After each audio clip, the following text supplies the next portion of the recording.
I'm telling you, these tech problems are gonna be the death of me one day. I swear to God.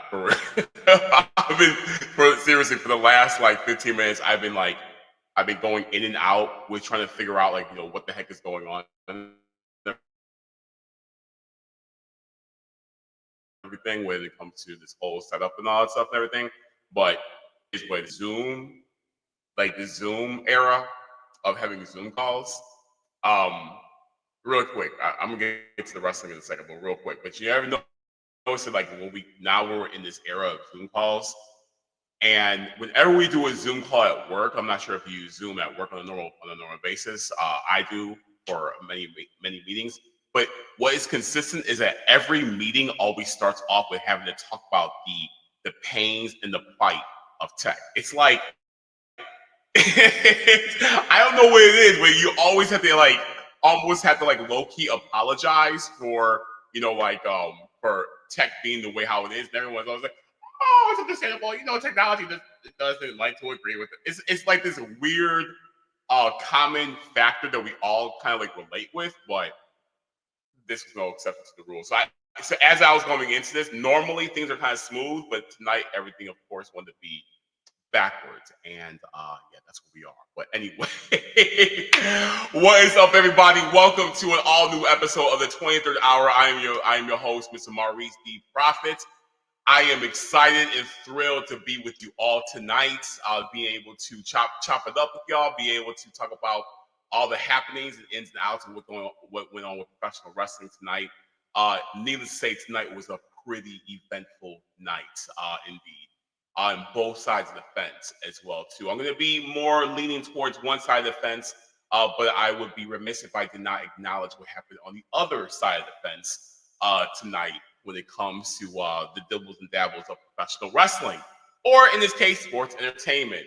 And with that said, May 25th, 2025 is going to go down as one of the most just very shockingly surprising nights, just in general, right?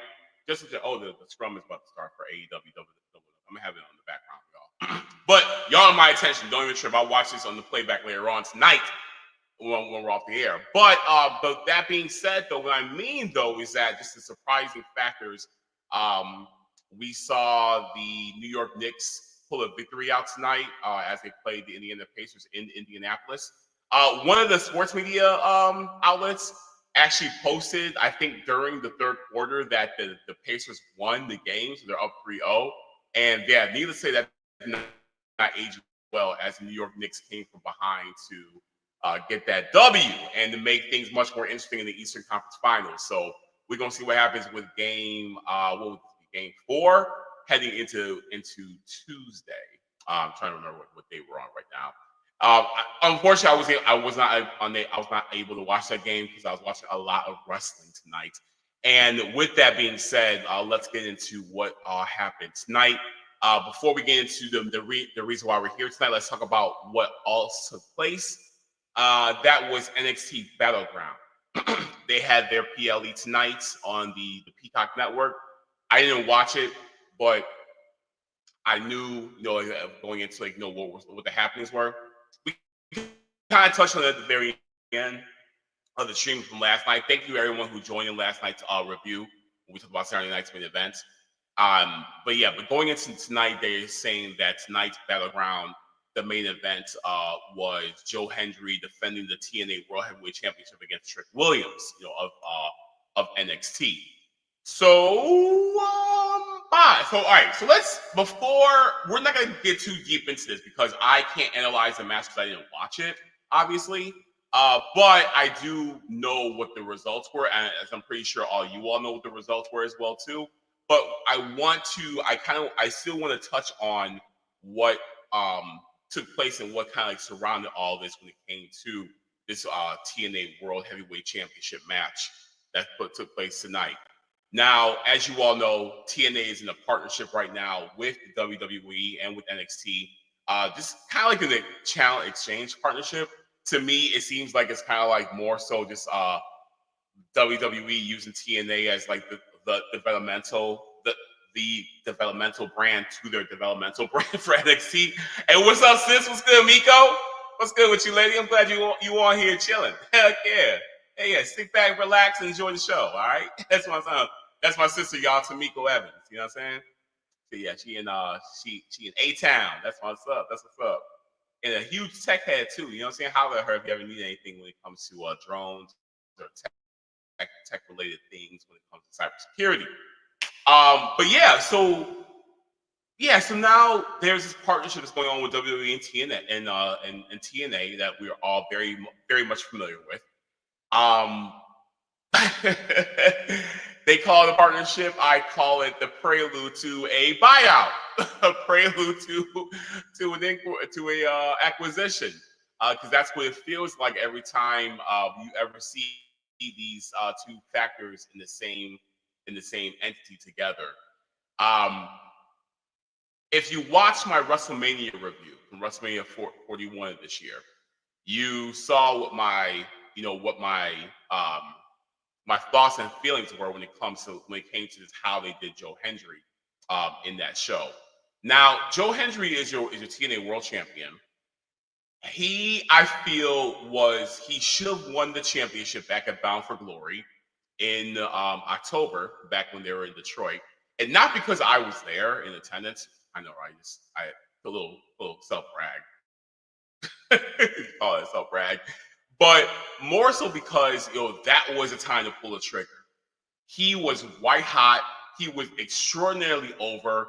The story made sense. It just made, and for him to win the world championship at TNA's version of WrestleMania, their marquee pay-per-view of the year, just felt like it was very fitting for that to be the move. But they did not pull that trigger.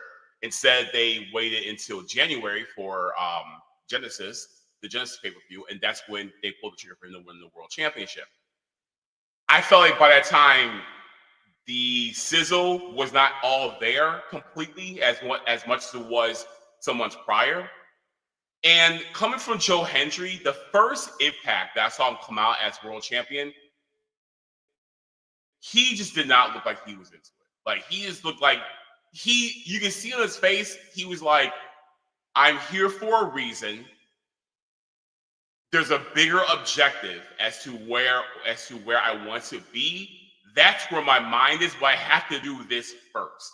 He looked like that in his face. And I remember, and it's even documented, it's in the mid-card mess. I even said, Joe Hendry does not look like world championship material. Put the belt on Mike Santana right now.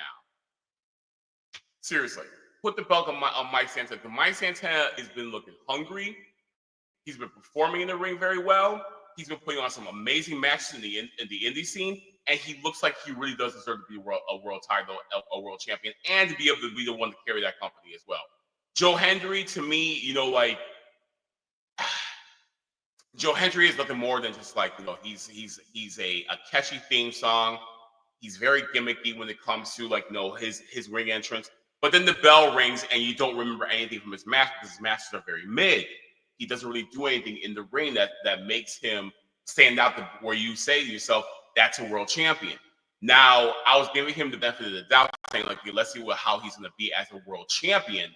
But I still wasn't seeing that during his run. And when he entered the Royal Rumble, he looked very subpar to everyone else. Even Michael Cole making it seem like that he was very subpar as well, too, not putting him over as the proper way a world champion should be treated, and just kind of like saying, "Hey, there he goes, there he goes, get out here." He was in the ring for I think probably like a minute 30. It was something crazy fast. We fast forward to WrestleMania. He's a mystery opponent to Randy Orton. Of course, when his music hits, every WWE fan in the audience goes absolutely nuts, and hearing his theme. He comes out, he gets completely demolished by Randy Orton, and for some odd reason, of course, WWE fans were excited about it because Randy Orton, the RKO, as well too, but then TNA fans were completely okay with Joe Hendry getting just completely demolished, like, and my thing was like, y'all are okay with the world champion of TNA, of this brand, not being treated with the proper respect and due diligence as a world champion should?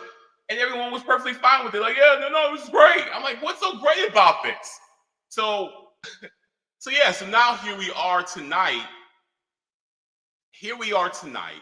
We are a good five months into Joe Hendry's reign as world champion. If you look on his Twitter, if you look on his IG and all that good stuff and everything, he seems more thrilled about being WWE adjacent versus being the TNA World Heavyweight Champion. And I'm sorry, maybe because I'm more of like a traditionalist. I feel like when you wear a world championship, that the company that you represent as a world champion, that is your be all and your everything, inside and out. Like, nothing comes before that besides your family. But even yourself comes behind that. The fact that you are the world heavyweight champion means that I am the guy in this company to beat. I am on the top of the mountain. I am the greatest professional wrestler in this company. I am the one that cannot be beat. Everyone else on this roster who does not share my name is beneath me and is not as good as me. And I will go into the ring and prove it to you night in and night out why I am the world heavyweight champion. That's what that belt means to me when you hold that title. And it doesn't matter what company or what promotion it is. That's the meaning, and that is the definitive ideology behind what that title represents. I never saw that with him. Never. Not one time.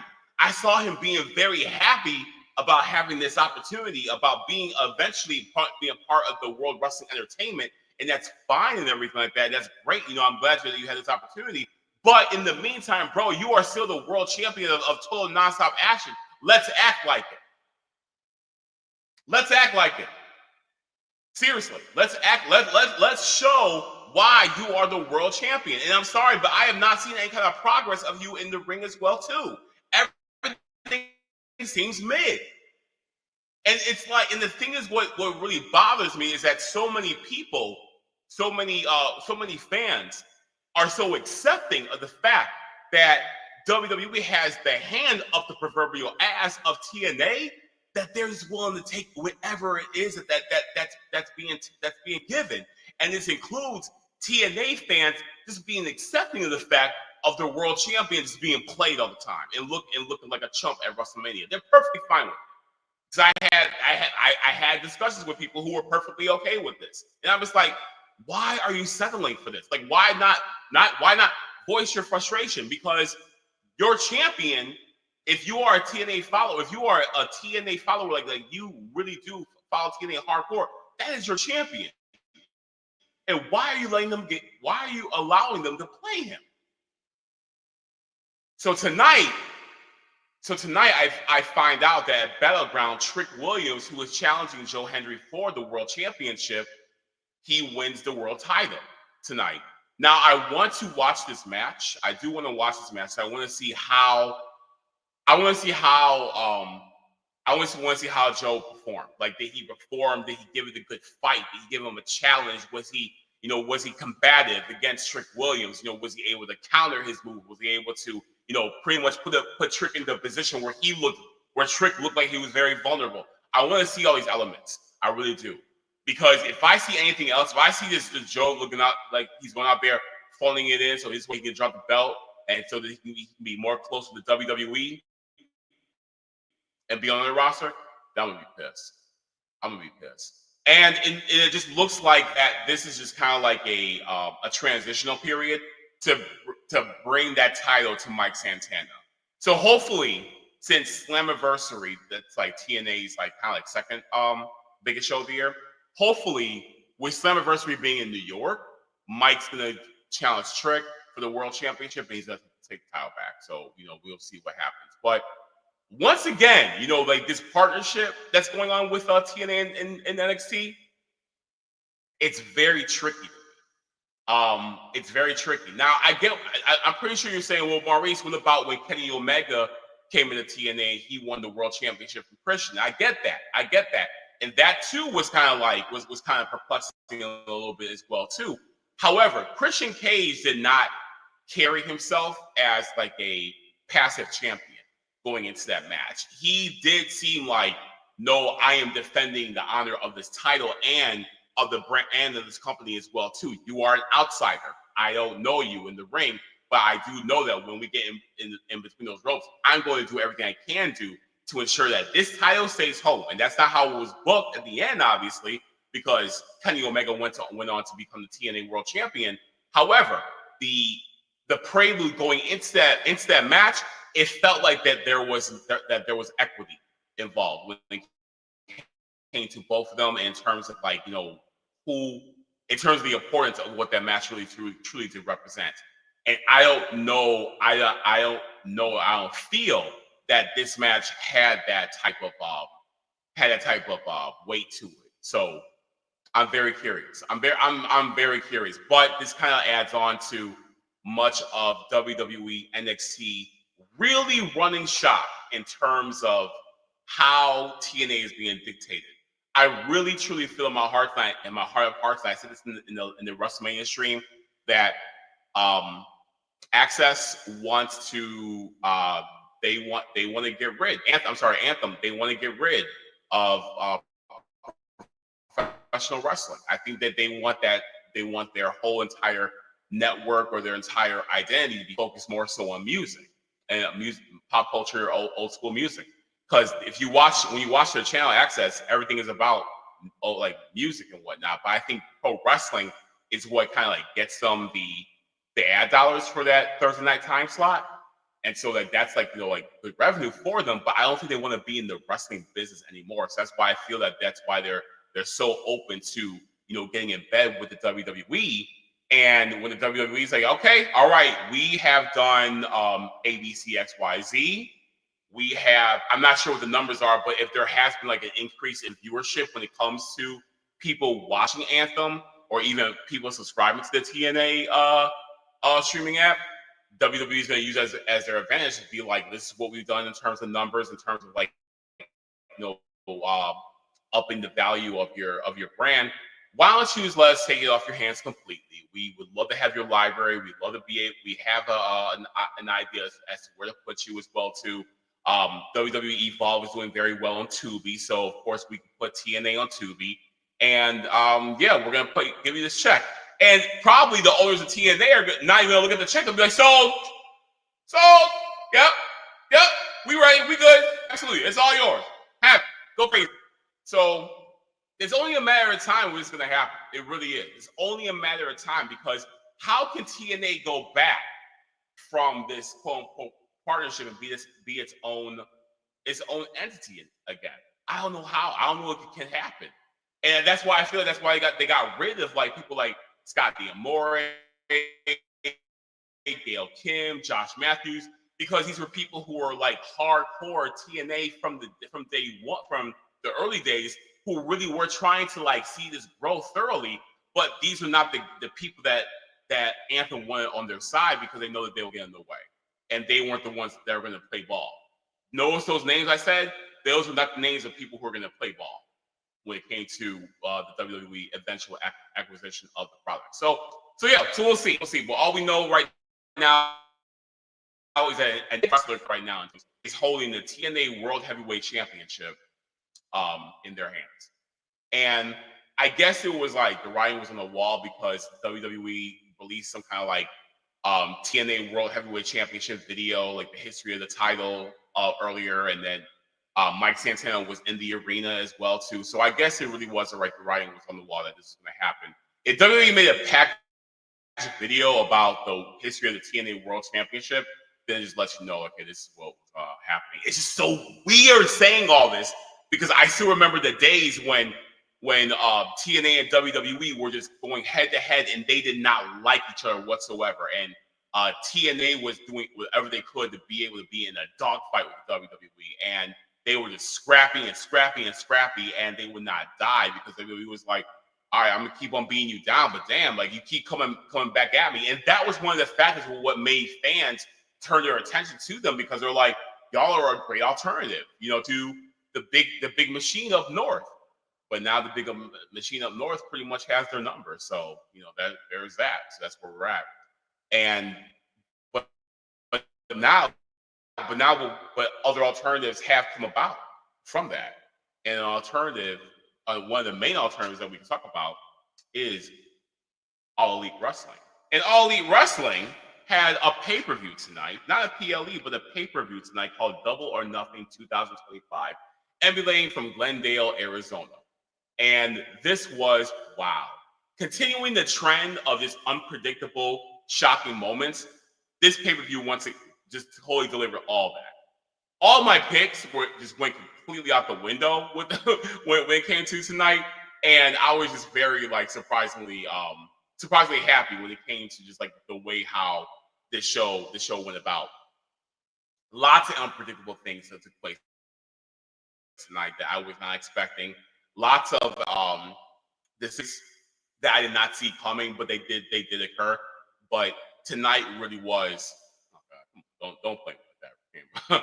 But tonight really was a good one, and I'm really excited about talking to you guys about it tonight. So let's get into it before the hater hackers come in and destroy our stream and kill it for Mania night too. But anyway, we're gonna talk about it. So yeah, let's get into it. Double or Nothing 2025. I didn't catch all the pre-show. I was kind of running some errands that last hour, but I had the pre-show on my phone as it was playing. I know that. Oh my God, why? Megan Bain and Penelope Ford, they went up against Harley Cameron and oh crap, that one pretty girl. Oh man, I can't remember her name. I'm blanking out, but I know Harley Cameron and Homegirl. I know that they won. Surprisingly, they won. They won their match, which is really cool to see. This is really great to see, and I think that's really great because Harley Cameron has been putting in a ton of work in terms of her character work, her in-ring work as well too. You're seeing gradual improvement when it comes to just the way how her trajectory is going. So this is a victory that really was well earned by her. So that was really exciting to see. And I know that there was a multiple man tag match. I didn't get the result of that, so I'm not sure what happened in that. I know Crew was involved with it. I know that AR Fox was involved.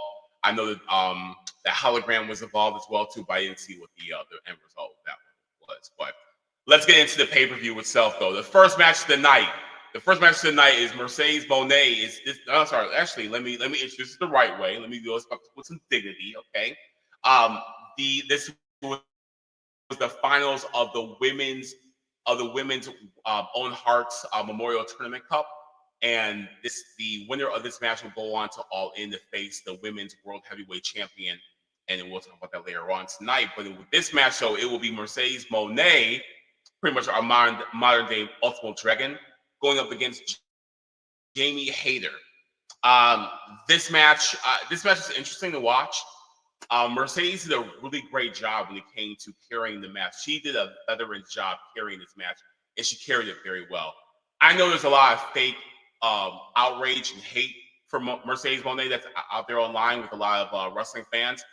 I think that a lot of wrestling fans give her the backlash they give her because they hate the fact that they know damn well she's doing a great job outside of WWE, not as Sasha Banks, and she's doing phenomenal work outside of the outside of the Fed, and she's giving us really great matches, really good matches. She's really evolved into this women's wrestler that you really truly do take seriously.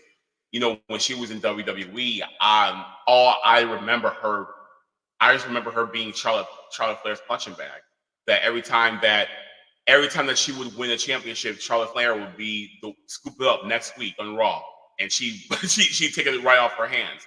And so with her outside of WWE and AEW, she is reestablishing her legacy in the most prominent way, the most impressive way I could ever imagine. And this match really showed her veteran style as well too, the way how she was able to carry Jamie. Now, I'm going to be honest with you guys. I love Jaime Hayter. I am a big fan of Jaime Hayter. I remember when I watched her when she won the women's championship for the first time, and I was in that movie theater watching it when they were doing those, and we all just went crazy, when Jaime Hayter won, and I'm a big fan of hers. But Jamie, since she's been back from recovering from her injury, there's something that's missing, man. There's something it's like she lost a step or something, but something is not connecting with her. And I don't want to say it's because she has a whole totally different look. She looks very different than what she did before. I mean, you can almost introduce some old school Ultimate Warrior rumors. Like, is this the real Jaime Hayter? Is this the real her? But she looks very different. And I think I'm still trying to get over that look. But her wrestling style, though, it just feels like it's lost a beat. Where before she really would come like full go at you, head on steam. Whereas now I feel that she works a little hesitant to do certain moves. And I think it's because she's still very much in her mind that she doesn't want to get hurt again, which I get, and I understand and I respect that and everything. But it's very noticeable though. You know what I mean? So it's like something that she has to really like work out on her own. But Mercedes was there to be able to carry that match thoroughly and make sure that the match was still being worked well. And it told a good story too as well. Like Mercedes worked on Jamie's neck for most of the match. She worked on her neck and worked on her back. And I think that this was a good way to be able to work on her areas, so this way she can when she were to do her finishing move, she can take care of her that way. But yeah, so that was a little concerning. But Mercedes went on to win. She went on to win the match. Now, I'm going to be real with you. I was not expecting that at all. I thought that this was going to be Jamie's time to be able to get a victory, to get a well-earned victory, go on to All In. And if it would be Toni Storm that she wrestled, that would be so fitting because that was who she lost to. Excuse me. At All In 2 years ago, who she lost to and who she dropped the belt to and who she was injured by. So going into All In would have felt very much like very serendipitous, in terms of her meeting Toni Storm at All In. But we're not going to see that. We're going to see Mercedes being the one to be that. And I guess that in hindsight, in retrospect, like looking back on it, I guess it makes sense because Mercedes in this match from a mathematical standpoint, Mercedes was the better looking wrestler. She really was. She was the one who just looked better in the ring. She looked more clean, looked more crisp. She looked more fluid in the ring as well too. And so it may have been an audible, I don't know, but she just looked better in that ring, and she looked like she was championship material to go up against the world champion. And plus, it does add to her story, as she is kind of like the proverbial belt collector right now, to be the one to say, I have all these championship titles, but I need the AEW Women's World Heavyweight Championship to solidify me as the greatest of all time. So if they're going that route, I can respect that. I kind of was wanting the redemption route when it came to Jaime Hayter possibly going up against Toni Storm, but that's that is what it is. So we're gonna get Mercedes on it. But Mercedes had another belt. You know, she dropped the Japan title a few weeks back at Resurgence, but now she has the Owen Hart title. So so kudos to her, you know, for going on, getting that W, and she will be going to All In to face the world champion. So we're gonna see how that goes. All right. Next match is FTR against Nigel McGuinness and Daniel Garcia. I'm tired of Daniel Garcia. I really am. Like, Daniel Garcia to me just represents that very old version of AEW. You know, when it came to like, okay, we're accepting of these like of these types of wrestlers. You know what I mean? Like, we're accepting of that, like the Daniel Garcias, the Orange Cassidy's, or whatever may have you. But I feel that we have kind of gone beyond that era, and that we're in an era where we have wrestlers that don't where we don't necessarily fit that mold and everything. You know what I'm saying? Like, that fit a much higher level. And Daniel Garcia represents that old guard, and so like when I see him, I'm just like, all right, man. You know what I'm saying? Like, I'm not checking on the Daniel Garcia match, and yeah, and so him with that damn dance, it's just like, oh, damn, bro. All right, man, we get it. But yeah, you know, this was a bump in the road for FTR, having to do this little angle, and you know, good for them for being able to get on TV, you know, get on TV for a match and everything. But I'm ready. FTR won this match. I'm ready for FTR to be in a legitimate program with another tag team, that they can be able to have a really solid program with, especially going into All In, because you know, we're just like you know, we're about a couple of months away from All In right now. Like, I feel like about a month and a half away from All In. So, you know, let's get them involved. Like, you know, we know that FTR are the best tag team wrestlers, you know, on the planet. Let's get them involved with a program that, you know, that really is going to be sufficient. I know they're heels, so I was going to say, if they're faces, man, it would be a perfect time for them to go, for them in the Hurts and to be able to go against each other. So, yeah, I'm not sure who you would pair them with. Possibly the Sons of Texas, maybe. But yeah, they really do. They need a respectable feud. Possibly the Paragon, maybe the Paragon. So we can go in that direction. But who knows? We'll see. But you know, I think that they deserve much better than what they got tonight. But yeah, but FTR got the win. Nigel looked good in the ring as well too. But when does Nigel look good? You know, Nigel, you know, he's badass in the ring, so he knows what the hell he's doing and everything, all that good stuff. All right. Next match is the stretcher match, and this involves Ricochet going up against Mark Briscoe. This I had a really good feeling that this was going to be a sleeper match, that this was going to be a really cool match to watch. And so I'm like, watch. I know it's very gimmicky because matches like this, you know, tend to be a little like too over the top and everything, and be in kind of borderline on the brinks of being silly, and you can't take it seriously. But this was a match where you weren't hinged too much onto the gimmick itself, but you were just so focused on the action that was in front of you, because the action was undeniable, and that's exactly what this was. And told a really great story as well, too, considering the fact that about a month or so ago, these you know, Ricochet put, you know, he took out Mark Briscoe, and Briscoe had to take it out on the stretcher. So I mean, so it really does tie into, you know, like what the build surrounded with this match overall. So that was really great to see and everything. Told a great story. You know, Ricochet did a freaking. He had Mark Briscoe on the stretcher and on the outside, and he did a freaking shooting star press, running from the apron, hitting him onto the stretcher and everything. Like, that was so fantastic to see. You know what I mean? It just looked really clean.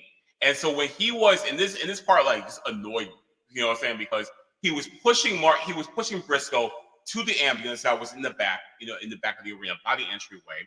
And there was some stupid ass WWE fan who was like at ringside. He had like the big old WWE WWE Championship title, and he was like holding it in their face, like trying to like hold it in their face and everything, like push it in their face.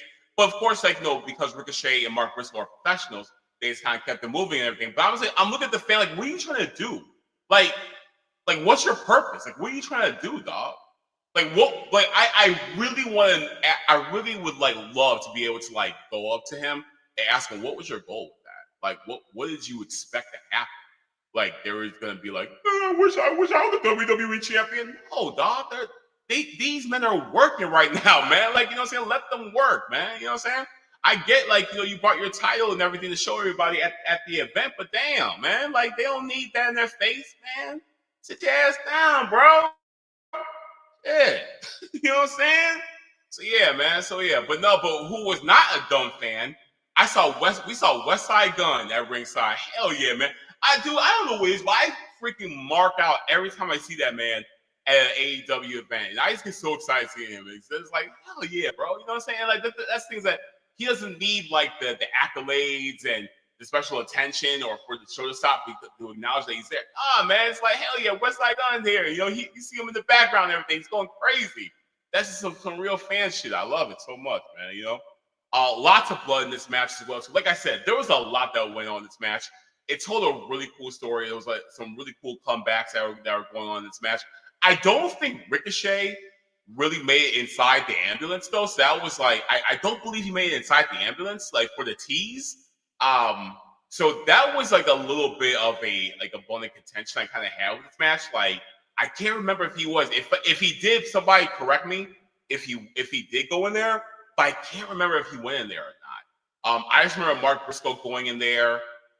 He stopped it. He stopped it with the crutch. Hit Ricochet with the fire extinguisher and got out. And they went at it again. And they went back to the ring. It got crazy. But they made it back to the ambulance and Ricochet won. So I don't believe that Rico got in there, but I could be wrong. But anyway, that was a really good match. So it was really entertaining and everything. So Rico with the win, big win by Ricochet and all that good stuff. The next match, like talk about speaking of tag teams, the Son of Texas, those are the ROH Tag Team Champions. That's Dustin Rhodes and Sammy Guevara going against Hurt Syndicate. This seemed like more like a Dynamite match that just happened to be on the pay-per-view. So it wasn't bad. It was okay. Like I said, like this could have been a match that I'll say for Dynamite, but they had on the pay-per-view. I guess this way they had a pay-per-view check and everything. Everyone looked good. Hey, what's up, bro? What's good with you, man? What's happening, DJ? Glad you came through, brother. Good seeing you, my man. But everyone, pretty much looked good. It had, that's the thing is that like I feel that similar to FTR, the Hurt Syndicate they also need a very viable program as well. Like they need a program with another tag team that's going to be that they can go into all in and dance with. Who that's going to be, I'm not sure. I'm not sure because like there's not a lot of top tier face tag teams right now in AEW, whatever may have you. I don't see like why FTR can't be faces again because I think they work really well as faces. But I think there's like a good look. I really feel like an FTR Hurt Syndicate program really could be beneficial, to us as fans. We can get some really great wrestling from those two.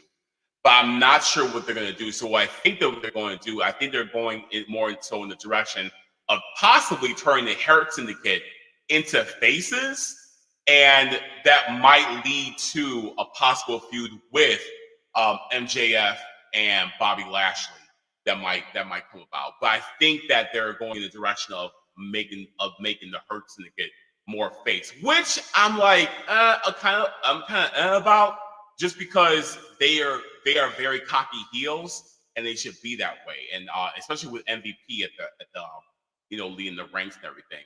DJ, I'm good, bro. I'm all good, man. You know what I'm saying? Like, just got done watching Double or Nothing from AEW. It was a really great pay-per-view. So I'm just, up here, just chopping up with you all and everything, man. I'm glad you in here and everything. How are you doing? How you doing though?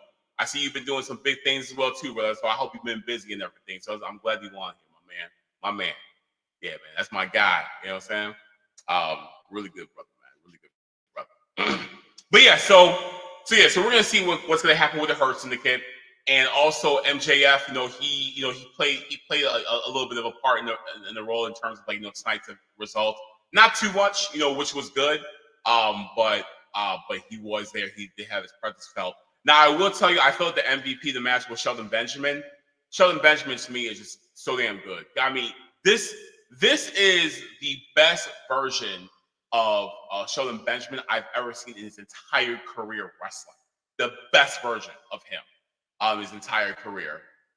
And we're talking going back to his old WWE days when he was part of the world's greatest tag team. Sheldon just looks like he's strong as hell, fast as hell, just very quick, very smart in the ring as well too. Very, ring awareness is all over the place. Seriously, Shelton could be in the conversation of being possibly a world champion.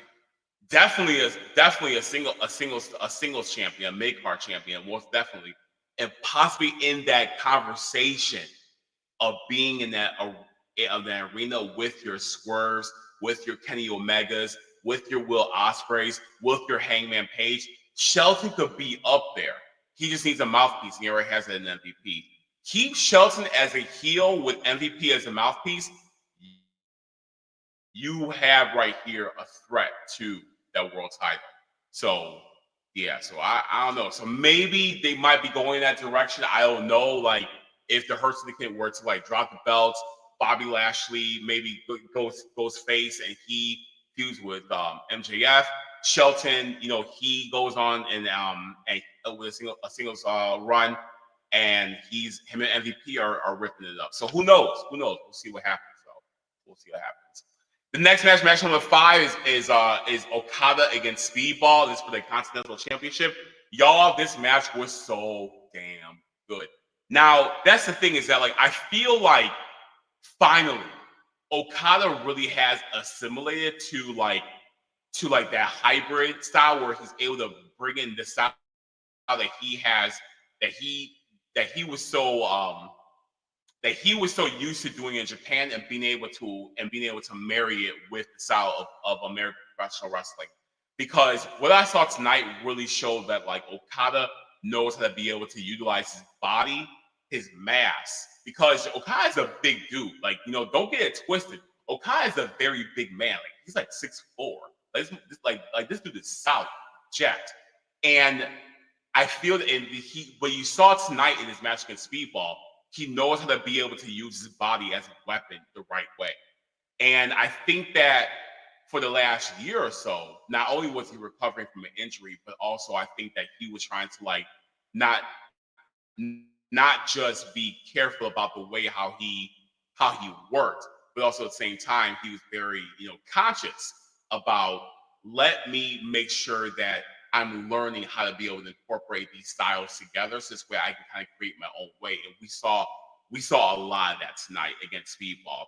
Speedball, in addition to that, what I'm saying about Okada, Speedball, man, I'm gonna be real with you guys. I'm gonna be totally honest with you guys. When Speedball was in TNA, I liked him, but I think that he just didn't have good enough opponents alive.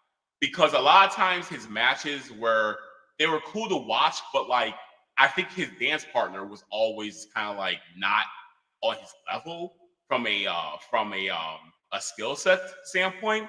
So his matches just didn't really captivate me.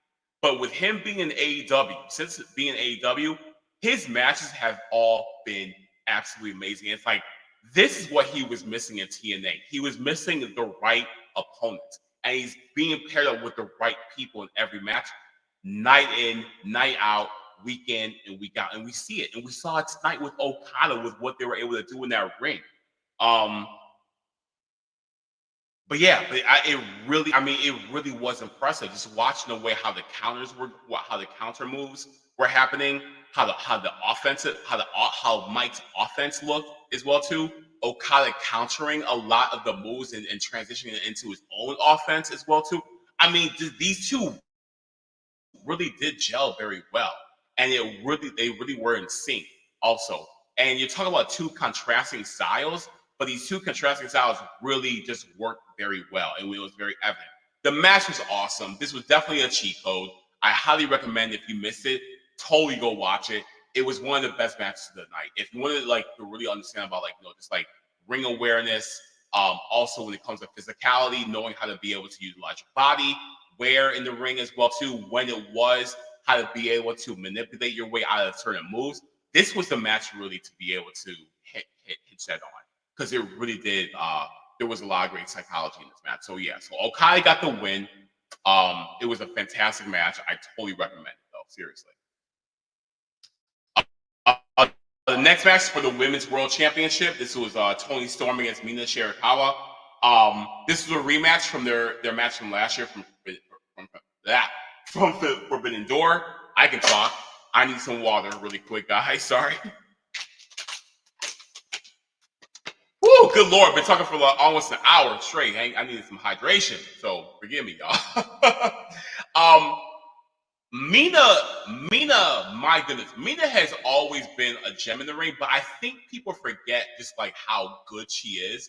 Tonight was definitely that reminder, and the reason why I say that about the people may have forgotten it is because she was wrapped up in that whole angle with Toni Storm and Mariah May for the greater part of the past year, and she kind of came off as kind of like this very like the sex kitten pretty much.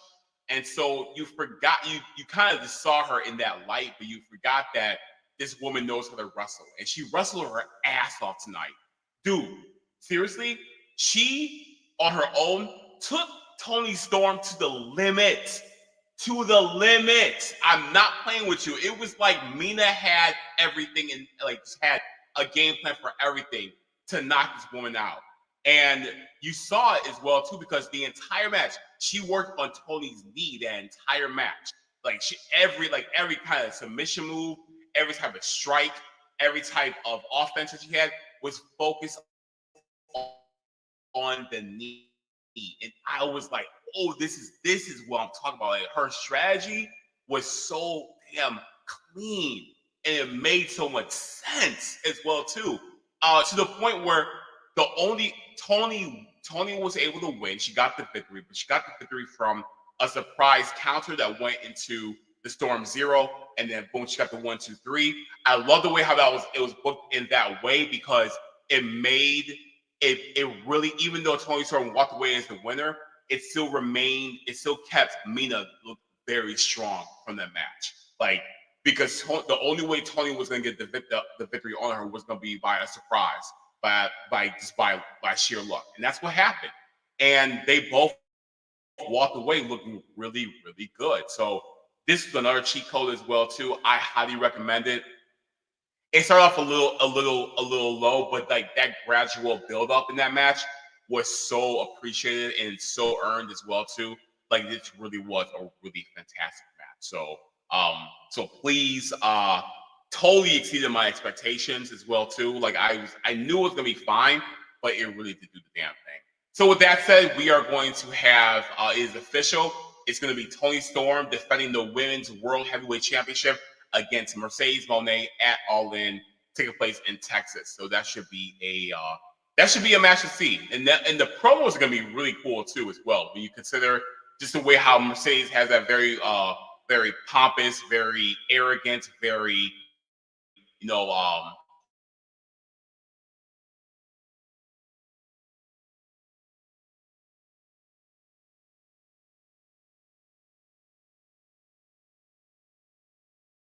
up against Toni, who's very classic, who's a very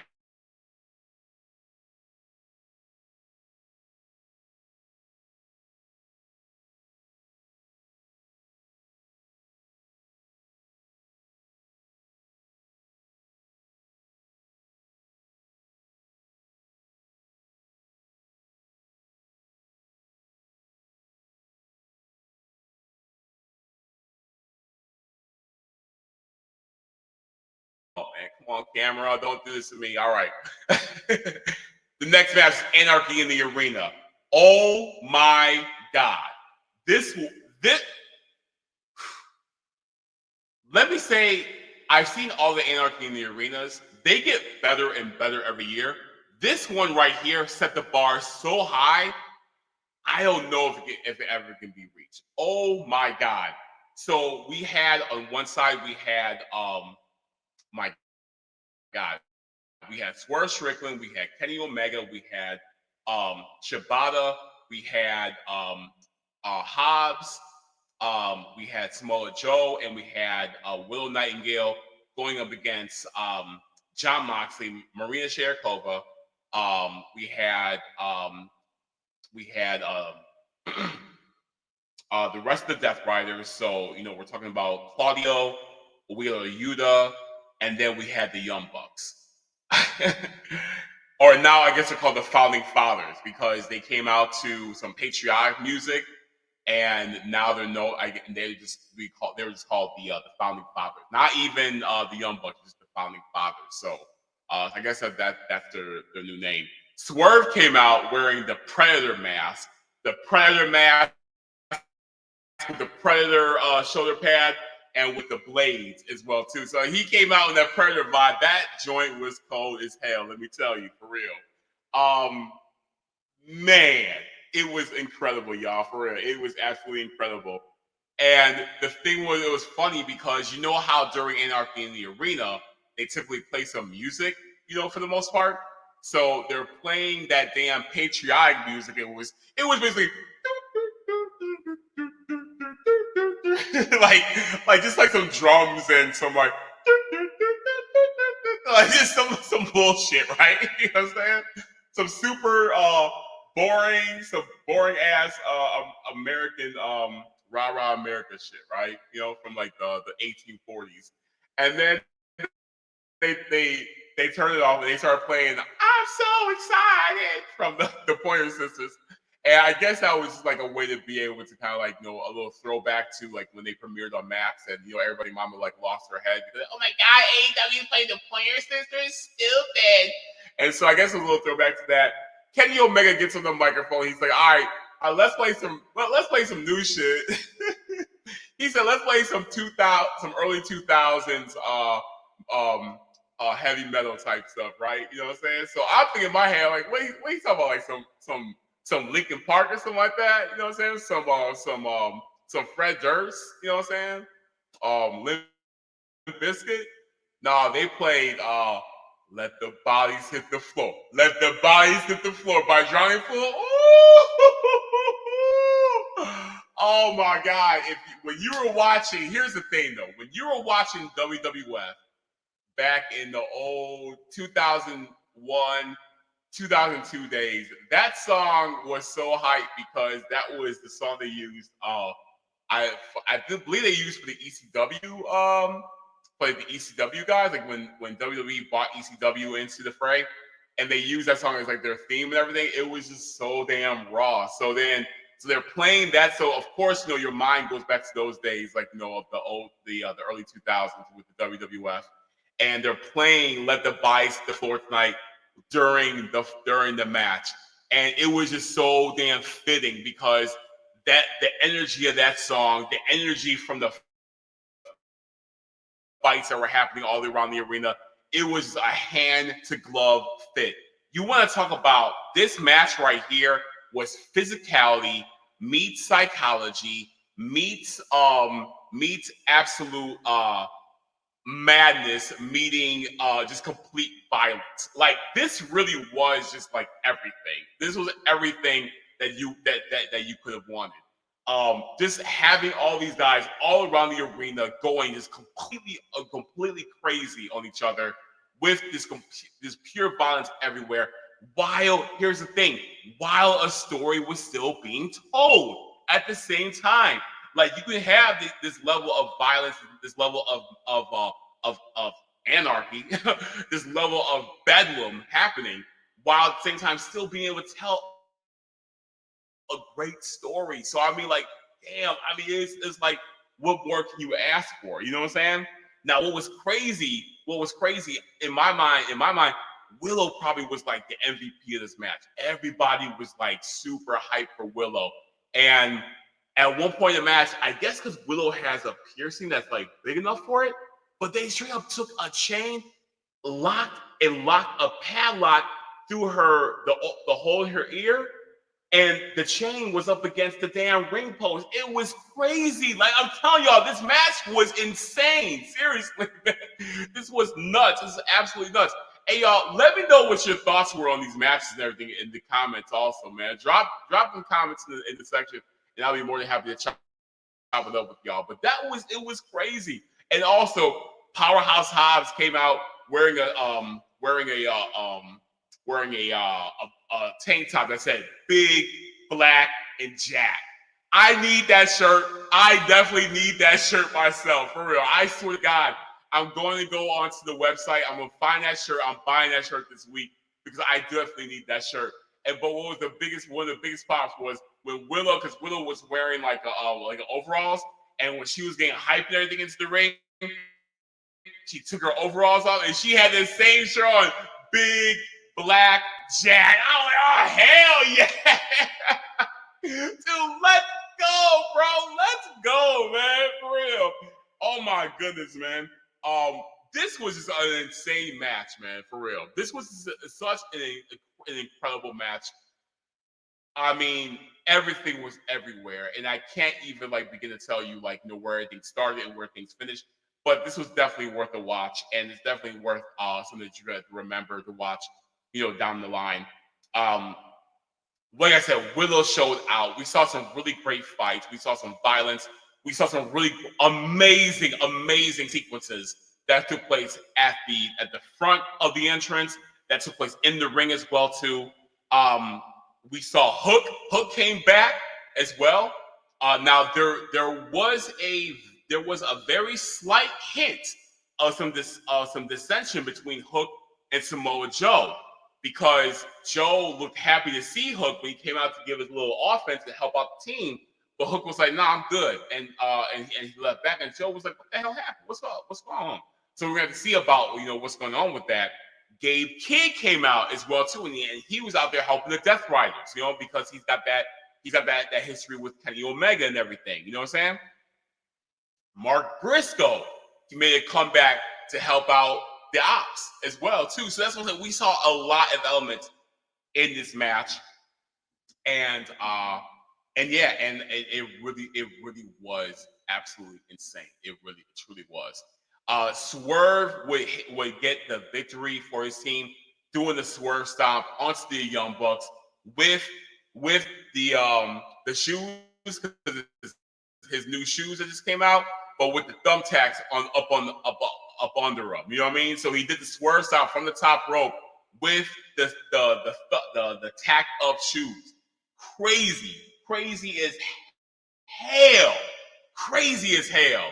But we got something very special from that. But what was also kind of cool though, this is what I'm saying about little small details, that there was a spot in the match where the Death Riders team, they had the numbers advantage when they were beating down Kenny Omega in the ring. They had the numbers advantage. But then when the team Ops, when they were able to turn things around, and they secured every team member from that side. Every team member, they got them into the ambulance that was there from earlier in the night, and that only left the Young Bucks in the ring with Swerve and Kenny Omega to kind of like even up the odds. So they really were working on some unified team stuff to be able to get this victory. And hell yeah, man, that was a classic Anarchy in the arena. That was absolutely incredible. So yeah, you can't even down that one. The eighth match of the night, we're the Don Callis family going up against the Undisputed. This really was a break, in between Anarchy Arena and the main event. I felt like this could have been a Dynamite match. This could have been a really, really good match on Dynamite, but these guys need to get their pay-per-view time in. Kyle Fletcher, dude.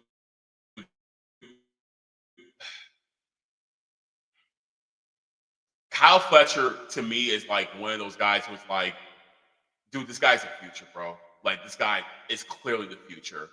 And that's the things that AEW has so many very top tiered, talented guys that I just don't want nobody getting lost in the shuffle because there's so many top tier talented guys that are on this roster. And Kyle Fletcher is one of those guys who needs, just like Shelton Benjamin, he needs to be in the conversation of being like, in that top tier branch. Kyle Fletcher needs to be wrestling up against, having a program up against Adam Cole so he can take that TNT title off and become a champion. He needs to be a champion yesterday. Sincerely, he really does need to be a world champion or just a champion in general. So I'm hoping, because Fletcher did get the win for this match, I'm hoping that this is going to be inroads to him eventually becoming the TNT champion.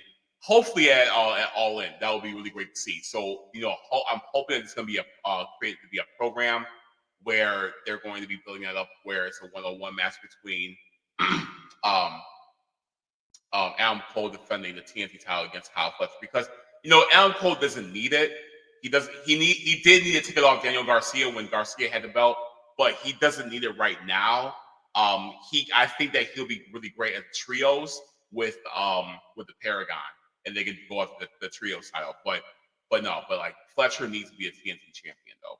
And at the end of the match, the Hounds of Hell came out, and then Tanahashi came out as well too. So I think that they might be setting it up where Tanahashi might have a match at Forbidden Door, to add to his retirement tour. So that would be fantastic.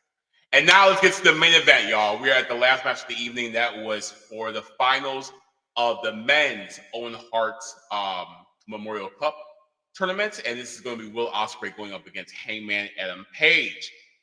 They had a fantastic. What was really great about the match is the small details. I tell you, the small details that really do matter.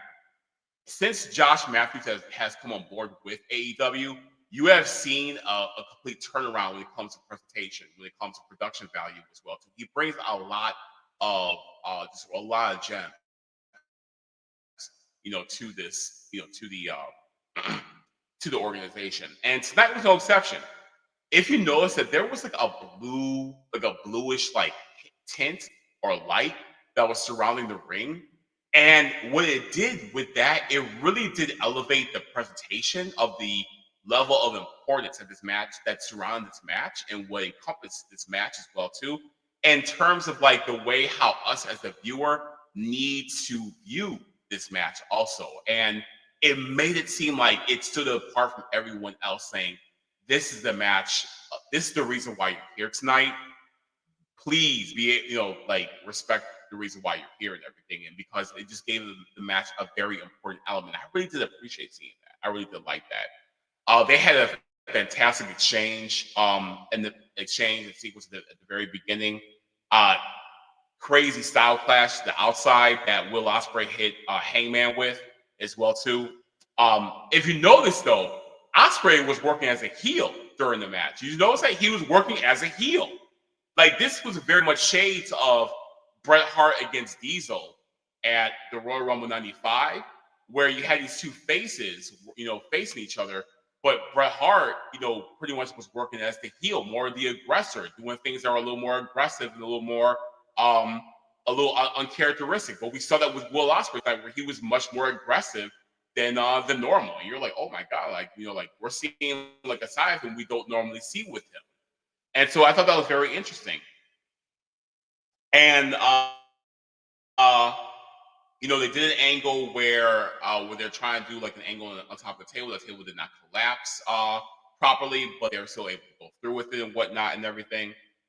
There was a really cool part where Will was on one side of the ring and he took his elbow pad off. Heyman was on the other side of the ring, and he's about to do his flip in, and he took his elbow pad off, and they both went at each other. Heyman with the flip, Will Ospreay going for the hidden blade, but Heyman was able to hit that lariat just right before we got the hidden blade from Ospreay. It was really cool. It was kind of like a duel with those two, so it was really dope to see. But yeah, but you know what? What was crazy about this, though, was that it really was a it's and that's the thing is that like what I love about AEW is that you just never know who's going to get the victory. There was a part in the match where Ospreay was channeling Kenny Omega by doing the one winged angel, and then here was Heyman channeling Swerve when it came to him doing his package his package pile driver and whatnot. And I love that because both these guys were channeling what their biggest rival, right? They're channeling their biggest rival to use on their current opponent, to use a move from their biggest rival on their current opponent. I thought that was really, really freaking cool. This from a psychological standpoint of like showing like I'm going to take a move from my rival that I know is very devastating. I'm going to use on this man right now. But they both did. I thought that was absolutely brilliant. They did that. And going along with the theme of the surprises tonight, Hangman Adam Page got the victory. He beat Will Ospreay in the ring. I had no idea that was going to happen. I was not prepared for that. I was very shocked. And that's what we got. So Hangman, he went on to win. He's the winner of the 2025 Owen Hart Memorial Cup tournament. And he will go on to All In to face Jon Moxley for the AEW World Heavyweight Championship. And at first, I'm not gonna lie, because I was like, God damn, because I really wanted Ospreay to win. So I messed with Ospreay heavy. But considering though where the AEW World Heavyweight Championship is, and I'm talking about from a physical standpoint, that we have not seen that belt. We have not actually seen that belt on television, on pay-per-view at all, since what, September or October of 2024 or something of that nature. We have not actually seen that championship title at all. If Hangman were to get the victory at All In, which is in Texas, by the way, and we know what his gimmick is. His gimmick is as a cowboy. If we were to see that happen, Hangman defeating Jon Moxley for the AEW World Heavyweight Championship in Texas, and he's the one to go into that bag and pull out the AEW World Heavyweight Championship for the first time in many months for everyone to see, that place is gonna lose. It's gonna be one of the greatest moments in AEW history. One of the best moments. I think he needs to change his music because music is kind of like, but that's gonna be a moment right there, and I think that's gonna be a moment worth waiting for, especially considering the story that he's been building up when it comes to like him and restructuring himself, refining himself as a wrestler. So yeah, that's gonna be interesting to see like how that all goes down. Now I'm not sure what's gonna happen with Ospreay. I don't know if they're going to continue this trajectory about him possibly being a heel. That would be interesting to see. But I do know I want to see Will Ospreay as a world champion one day. So hopefully that comes sooner or later. But we'll see. But I feel like Ospreay though is totally fine. Like I think he's like I'm here for the long haul. I'm here for the long run. I'm in no rush or anything of that nature. I am willing to put over whomever. I know my time will come, but I am here and I'm here to work. So I feel that, like we're going to see it soon, but I feel that like with Ospreay, he's just not in the rush because he knows it's going to happen. But he's like, in the meantime, I just want to have these classic matches, some amazing matches, and have some really great moments, really great performances, and really great events. So it's going to happen eventually when it needs to happen. But in the meantime, let's go out there and rip up the ring. God, I could talk tonight. Excuse me before I take another water break. So we're gonna see it soon. You know what I mean? Not now. Not now. Obviously, not gonna be All In. That's okay. But we are gonna see it soon, though. But am looking forward to it. But yeah, that was Double or Nothing, and it was a fantastic, it was a really great show. It was an absolutely excellent show. And the thing is with this show, especially like this show did not necessarily need to be absolutely great. It was really good. Like there were some things in the show that I could have done without, obviously, but it was still a really, really good show. But AEW, pay-per-view wise, and even Dynamite as well too, they have been delivering every week, like for 2025. Like it's almost getting to a point where it's like, damn, like y'all are setting the bar so high for yourselves. Can you overcome it? But they continuously do, though. They continuously do give us really great shows. And I love it because it really is dying down that really dumb trope where everyone was like clowning on AEW for the past couple of years. But now, since they really have tightened up their roster, they have really focused on smaller arenas as well too, and focus really on just giving us really great wrestling matches, professional wrestling matches in the ring. They really have found their identity. They don't need to be WWE. They don't need to be sports entertainment. They need to be who they are, and that is the best wrestling company on the planet. And I agree with Will Ospreay when he says that when it comes to when the bell rings, they are the best wrestlers on the planet. We see it every week. We truly do. You know what I mean? And if you want to compare it, look at last night from Saturday Night's main event. We saw a whole bunch of dog shit all over those matches, and people pass it off still as great stuff. But then when we get really great matches from AEW, people get kind of quiet. But that's things that you gotta be undeniable, and what we have been seeing has been undeniable work. So truly amazing stuff tonight. I thoroughly enjoyed it. Had a hell of a time watching it. Probably will watch it again. I'm definitely gonna watch the media scrum in a few minutes, but it was just really great stuff though. But yeah, man, you gotta love it, man. Like I said, tonight was a very unpredictable night, a night of surprises, and but not expecting any of that though. But it was really good stuff though. But yeah, anyway, I want to hear from you guys. Let me know what you guys think. Drop it in the comments, either on Facebook, on YouTube, on Twitch. Let me know what you guys think about, about what you thought about AEW Double or Nothing 2025. Did you like the show? Did you dislike the show? What was your favorite match? What was your favorite moment? Who do you think stood out tonight, as a performer? What were your thoughts about AEW? Drop it in the comments. I will definitely hit you back and let you know, what's good and everything and all that good stuff. We can chop it up from there and everything like that. Probably will be back with another 25th hour for Money in the Bank. I might be doing a live friends from the Sharpshooters Network, Manny and Marcus. So I might be doing a watch along with them. So I'll let you guys know of what's going on. However, when it comes to what's happening with B-Side, though, an all-new episode of the Nerdium drops tomorrow. It drops tomorrow. It's an all-new episode of the Nerdium. The Nerdium is back, ladies and gentlemen. So that will be on your YouTube tomorrow. Make sure you check it out. Perfect thing to watch while you guys are having your Memorial Day barbecues and all that good stuff and everything, while you guys are grilling, cooking, and all that good stuff. You know what I'm saying? Perfect thing to put on. Hey, let's put on the Nerdium. You know what I'm saying? While we're stuffing our face with hot dogs and hamburgers and everything like that. What could be better? You know what I'm saying?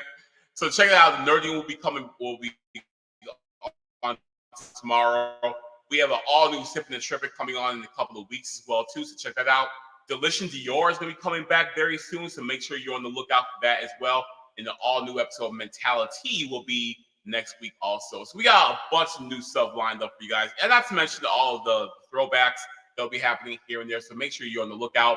Be sure to subscribe to B-Side Studios on Facebook and also on follow us on IG. Follow us, also subscribe to us on YouTube. This is where you have access to all of our work and see everything that we have cooking up and everything. And of course, be on the lookout because the announcement did drop the other day. Dreamscape Theater is open for business. So we have a lot going on with that as well too, as B-Side and Dreamscape will be doing a lot of partnering up. We have a lot cooking for you all. So, really make sure you're on the lookout. Make sure you follow B-Side Studios on all the platforms so you're up to date with everything that's going on. from our end when it comes to our little slice of the universe that we have over here. All right, everybody. Hey guys, thank you so much for joining me tonight. It was awesome hanging out with you guys, being able to talk about Double or Nothing with you all. Once again, it was a great pay-per-view. AEW delivered once again and showed the hell out. But like I said, I want to be able to hear your thoughts, your feelings about what went down tonight. What do you think is going to be in the future as well, too? So we're going to talk about that and and all the other stuff that's on your mind. So let's talk about it, all right? But anyway, guys, I'm about to get out of here. It's been a long night, but I'm gonna go relax, watch this media scrum, probably watch some other stuff and everything.